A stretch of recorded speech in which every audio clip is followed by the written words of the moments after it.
Hello guys, this is মাছের তারা শিশু পার্ক। আমরা আজকে আসছি কোটালীপাড়া হয়ে মাছের তারা শিশু পার্কে। দেখেন কত সুন্দর পরিবেশ, অনেক সুন্দর পরিবেশ দেখার মতো। আপনারাও থাকবেন এই শিশু পার্কে, ঘুরতে আসুন, দেখুন কত সুন্দর পরিবেশ। হাই এভরিওয়ান, আপনারা চলে আসুন এই শিশু পার্কে। আমরাও আজকে এসেছি, অনেক সুন্দর পরিবেশ এবং দেখার মতো একটা পরিবেশ, যা আমরা অনেক উপভোগ করেছি। খুব ভালো লাগতেছে, সেই আসলে চারিদিক থেকে দেখা যায় কত সুন্দর পরিবেশ।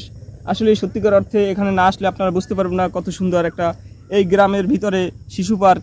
এতটা সুন্দর যে আপনারা আসলে বিশ্বাস করতে পারবেন না, না আসলে নিজ চোখে যদি না দেখেন, তাই এত সুন্দর পরিবেশটা কখনোই দেখতে পারবেন না। তাই আপনারা যারা এই কোটালীপাড়া চারপাশে কাছাকাছি আছেন, অবশ্যই আসবেন, অবশ্যই এই মাছের তারা পার্কে, শিশু পার্কে চলে আসবেন। বিকালবেলা মনোরম পরিবেশ, বাতাস, চারদিকে মাছের ঘের এবং বিভিন্ন রকমের ইভেন্ট আছে। ইভেন্ট দেখার মতো ইভেন্ট অবশ্যই থাকবেন এই কোটালীপাড়া শিশু পার্কে।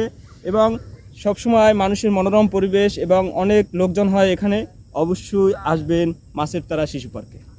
আল্লাহ হাফেজ।